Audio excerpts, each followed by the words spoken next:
For many Christians, biblical inerrancy functions as a cornerstone doctrine, an anchor that promises certainty, stability, and clarity. It offers a worldview in which Scripture is not only inspired, but also factually flawless in every historical, scientific, and moral detail. For years, I embraced this framework wholeheartedly. It shaped my theology, my ethics, and even my sense of identity. Yet over time, cracks began to appear. Interpretive tensions, historical questions, and moral dilemmas that the inerrantist model could not resolve without intellectual contortion. Letting go of biblical inerrancy was not a sudden deconstruction, but a gradual unbinding. What surprised me most was not the loss of faith that many fear, but the unexpected growth that followed. This video explores what I learned on the other side of that shift. I learned that doubt is not as bad as it sounds. Letting go of biblical inerrancy started with embracing doubt. For a significant period, doubts about scriptural infallibility plagued my mind.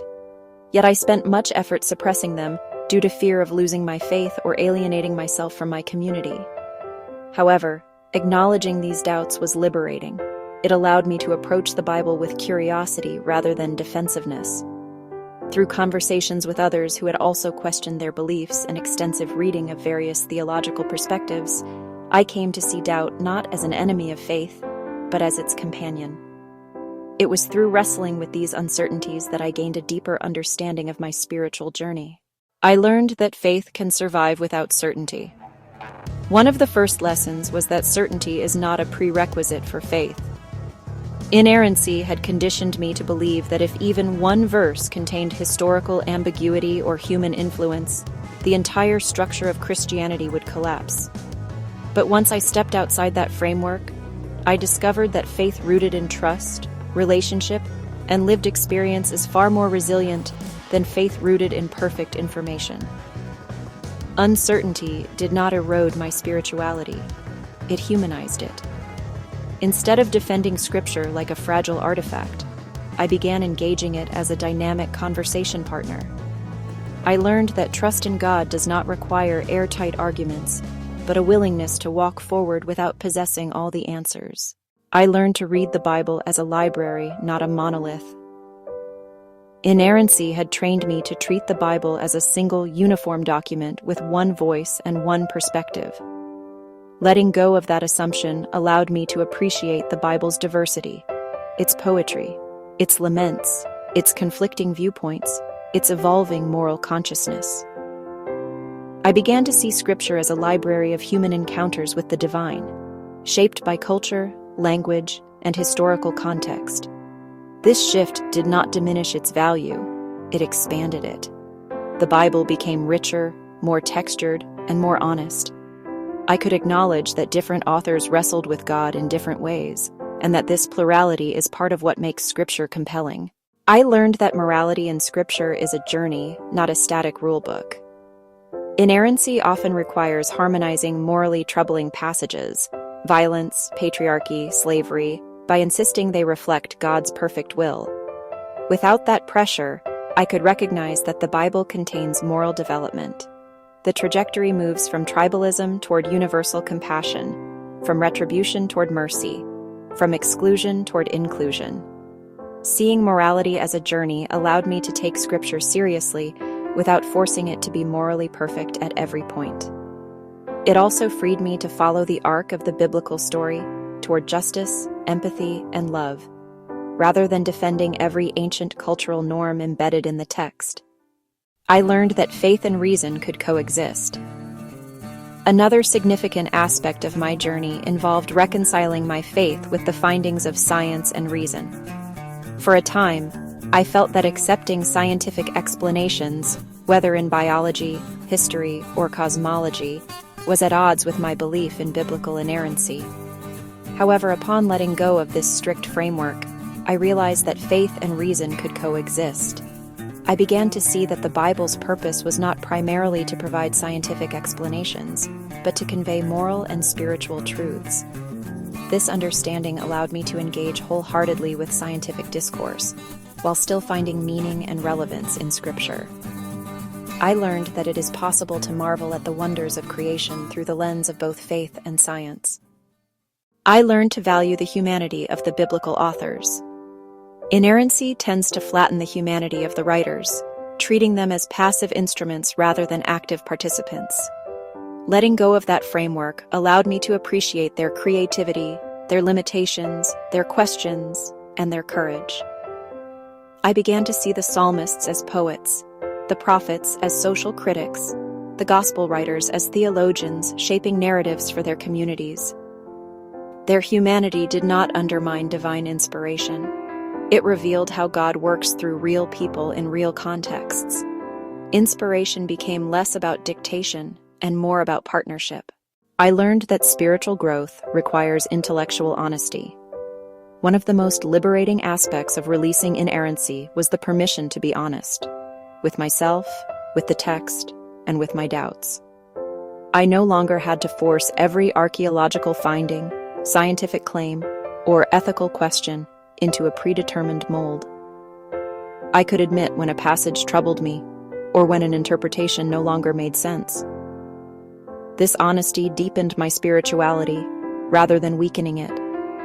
Faith that cannot withstand questions is not faith.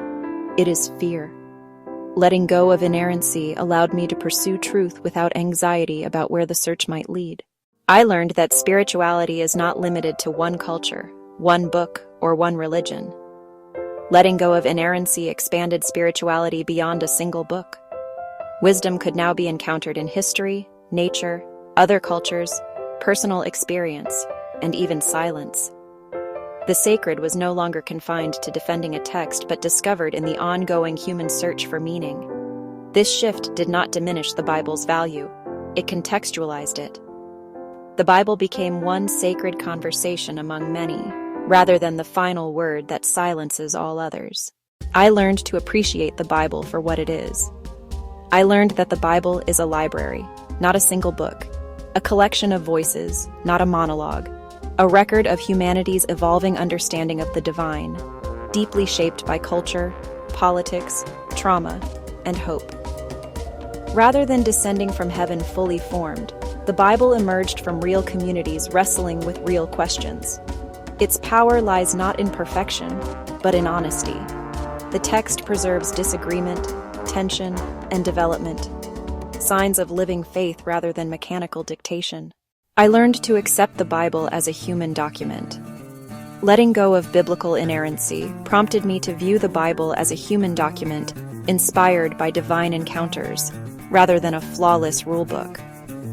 This shift allowed me to appreciate the humanity within the scriptures, the struggles, the questions, and the doubts expressed by the authors. I discovered that the stories of flawed individuals seeking God often resonated more deeply with my own life experiences than the notion of a perfect text. This perspective fostered a sense of empathy, not only toward the biblical writers, but also toward those who interpret the text today. We are all shaped by our contexts, experiences, and limitations, and acknowledging this reality brought me a greater appreciation for the diversity of interpretations within the Christian tradition. I learned that God is bigger than any doctrine about Scripture. Perhaps the most profound realization was that God does not depend on the Bible being inerrant in order to be real, trustworthy, or loving. My relationship with the divine did not evaporate when my view of Scripture changed. Instead, it expanded. God became less confined to the pages of a book and more present in experience, community, conscience, and creation. I discovered that doctrines about the Bible are not the same as God. When I stopped equating the two, I found a deeper, more spacious spirituality, one that could breathe. Conclusion.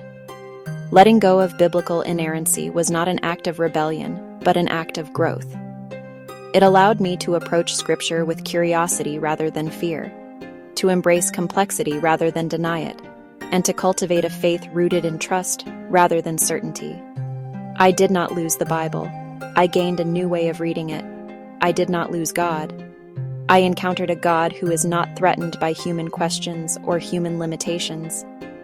In the end, what I learned is that faith is not about defending perfection, but about pursuing truth, practicing love, and remaining open to the ongoing work of the Spirit. And that journey, messy, honest, and evolving, is far more meaningful than the brittle certainty I left behind. What are your experiences with biblical inerrancy? What did you learn? Drop your thoughts in the comments below.